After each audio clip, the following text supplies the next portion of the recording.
प्रधानमंत्री इस वक्त बेंगलुरु में है। यहां ISRO telemetry tracking and command network mission control complex में चंद्रयान-3 मिशन में शामिल इसरो टीम के वैज्ञानिकों से वो लगातार मुलाकात कर रहे हैं।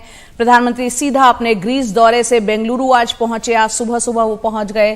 प्रधानमंत्री मोदी ने इसरो प्रमुख को गले लगाकर उनकी पीठ थपथपाई। उसके बाद इसरो प्रमुख ने प्रधानमंत्री को चंद्रयान-3 की प्रोसेस के बारे में बताया।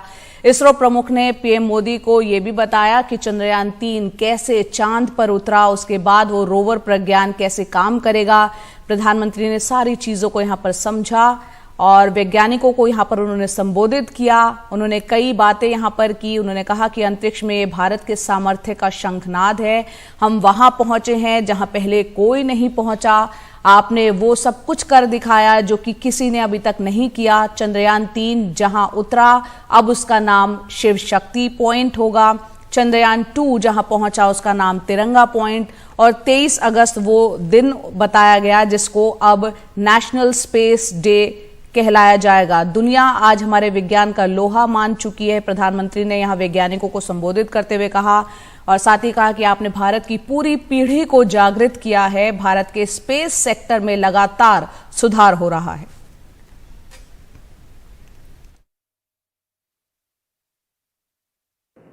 आपको दिक्कत हुई होगी, लेकिन मैं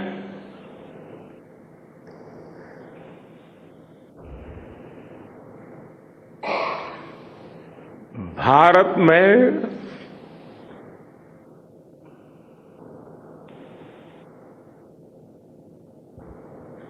आते ही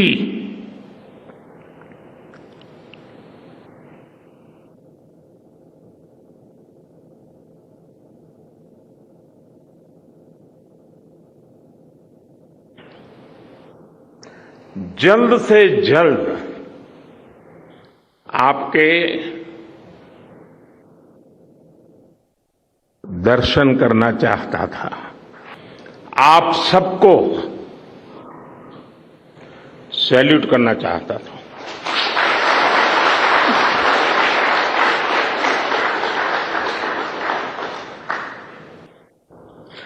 सैल्यूट आपके परिश्रम को, सैल्यूट आपके धैर्य को। आप देश को जिस ऊंचाई पर लेकर गए हैं, ये कोई साधारण सफलता नहीं है। ये अनंत अंतरिक्ष में भारत के वैज्ञानिक सामर्थ्य का शंखनाद है। India is on the moon.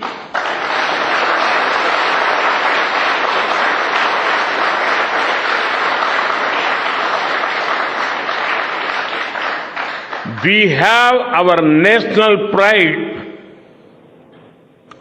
placed on the moon.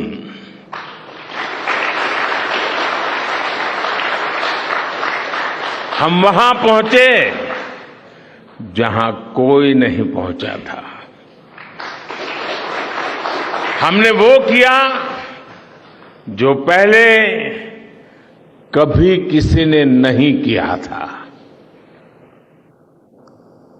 ये आज का भारत है, निर्भीक भारत, जुझारू भारत। चंद्रमा के जिस हिस्से पर हमारा चंद्रयान उतरा है, भारत ने उस स्थान के भी नामकरण का फैसला लिया है।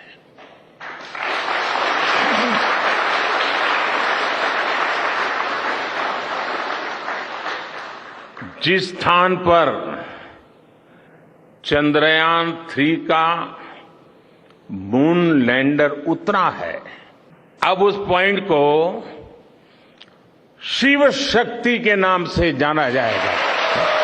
चंद्रमा के जिस स्थान पर चंद्रयान-2 ने अपने पद चिन्ह छोड़े हैं वो पॉइंट अब तिरंगा कहलाएगा। ये तिरंगा पॉइंट भारत के हर प्रयास की प्रेरणा बनेगा। ये तिरंगा पॉइंट हमें सीख देगा कि कोई भी विफलता आखिरी नहीं होती। 23 अगस्त को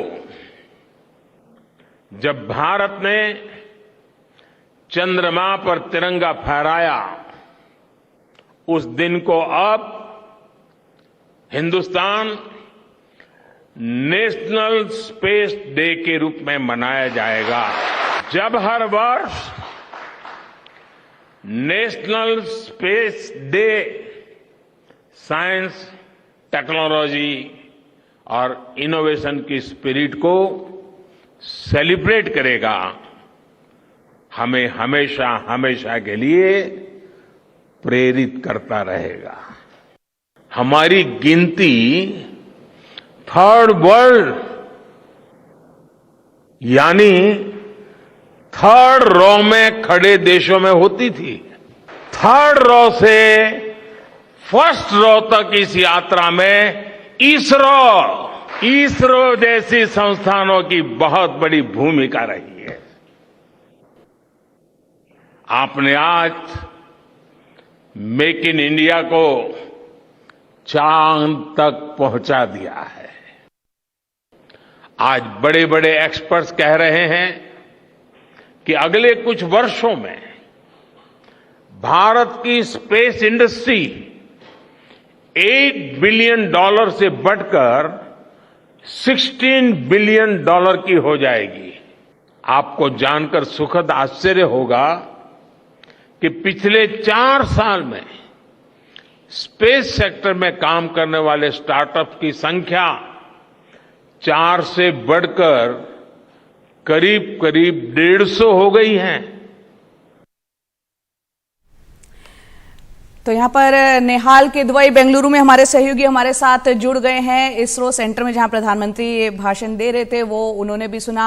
हमारे वरिष्ठ सहयोगी पल्लव बागला जो कि साइंस पर पैनी नजर रखते हैं वो भी हमारे साथ स्टूडियो में है। नेहाल, पहले आपका रुख करते हैं, आप बेंगलुरु में मौजूद हैं। प्रधानमंत्री ने जिस तरह से साइंटिस्ट को यहाँ पर संबोधित किया है, नेहाल, तमाम बातें उन्होंने कही है। किस तरह का माहौल इस वक्त इसरो में है और वैज्ञानिकों से आपकी बातचीत हुई है? इसरो प्रमुख का आपने इंटरव्यू किया, आगे के जो मिशन के बारे में भी उन्होंने बताएं हमारे दर्शकों को थोड़ा विस्तार से।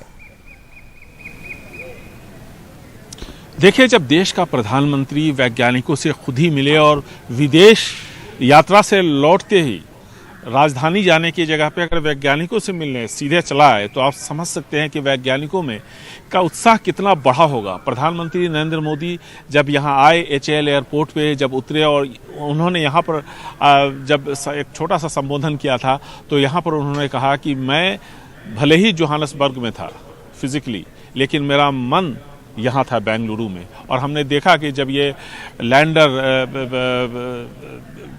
जब लैंड करने वाला था उस वक्त भी प्रधानमंत्री लगातार उस पर नज़र बनाए हुए थे। स्क्रीन पे हमें यहाँ इसरो में दिखाया जा रहा था। तो जब प्रधानमंत्री से उनकी मुलाकात हुई तो निश्चित तौर पर काफ़ी उत्साहित थे। आप देखिए जब अनाउंसमेंट्स हो रहे थे उस वक्त भी कितनी तालियां बज रही थी और प्रधानमंत्री खुद भी काफ़ी भावुक हो गए थे। तो कुल मिलाकर के इस तरह के जो इंटरेक्शंस हैं उससे जो वैज्ञानिक हैं जिन्होंने इतनी मेहनत की, उन्होंने अपने घर, बच्चे, परिवार सबसे अपना नाता कुछ दिनों के लिए तोड़ दिया था जब ये इस मिशन पे वो काम कर रहे थे। कई सारे परिवार वालों ने हमें बताया था कि 10-10 दिन, 15-15 दिन अपने माता पिता से, अपने बच्चों से उनकी मुलाकात नहीं हो पाती थी। लेकिन इसका किसी को कोई गम नहीं था, सब में एक उत्साह था। सब चाहते थे कि इस बार चंद्रयान 3 मिशन सफल हो और उन्होंने सफल करके दिखाया। और ऐसे मौके पर जब प्रधानमंत्री लंबी विदेश यात्रा से लौटते हैं और वो सीधे इसरो मुख्यालय जाते हैं, खास करके कमांड मुख्यालय जाते हैं और वहां पर वैज्ञानिकों से मिलते हैं, तो आप समझ सकते हैं कि कितना उनका उत्साह बढ़ा होगा। उन्हें लगा होगा कि उनका जो पॉलिटिकल लीडरशिप है उनके साथ खड़ा हुआ है। ये एक बड़ी बात है। इसका भी यहां पर प्रधानमंत्री ने जिक्र किया है।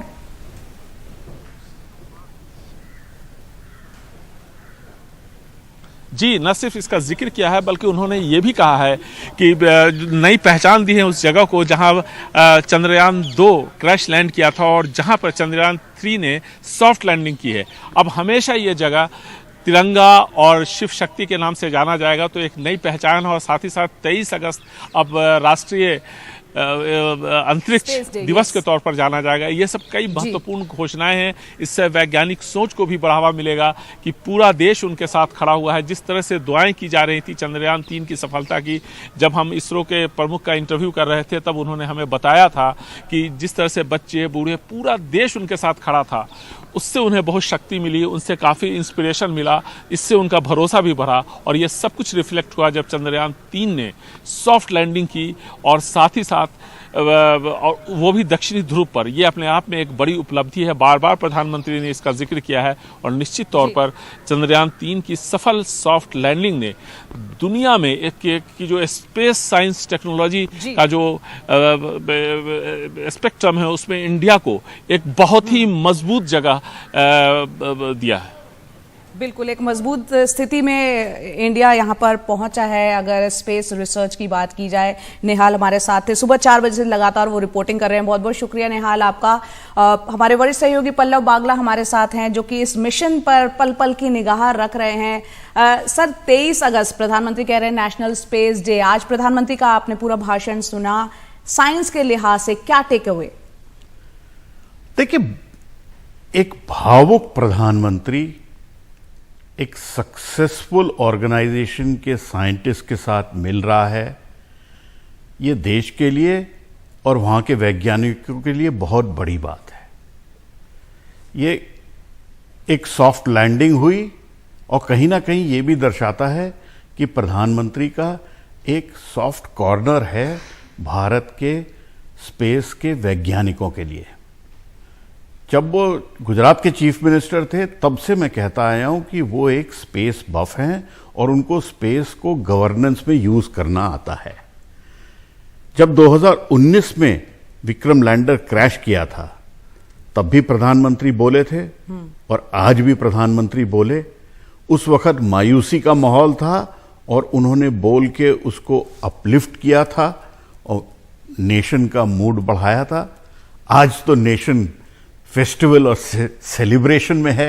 उसके बीच में प्रधानमंत्री ग्रीस से आके सीधा इसरो के वैज्ञानिकों से मिले, तो ये एक देश के लिए बहुत गर्व की बात है। और बहुत सालों की नींव रखी गई है भारत की अंतरिक्ष एजेंसी के लिए। और अब 23 अगस्त को जो नेशनल स्पेस डे बोला गया है, ये उसी कड़ी में है। अगर आप देखिए तो नेशनल साइंस डे होता है भारत का 28 फरवरी को, जब भारत के एकलौते विज्ञान के Nobel laureate doctor CV Raman ने रामन इफेक्ट की खोज की थी। फिर उनको बाद में नोबेल प्राइज भी मिला। और फिर 11 मई को नेशनल टेक्नोलॉजी डे सेलिब्रेट होता है, जब भारत ने पोखरण में न्यूक्लियर एक्सप्लोजन्स किए थे उसके सेलिब्रेशन में। और उसी कगार में है कि भारत ने चांद पे सॉफ्ट लैंड किया, ऐसी जगह पे जहां आज तक कोई देश नहीं गया। मैं समझाऊं आपको। देखिए, चौथा देश बने हम सॉफ्ट लैंडिंग में जी, लेकिन दक्षिणी ध्रुव के करीब हमने किस किस देश को पछाड़ा है?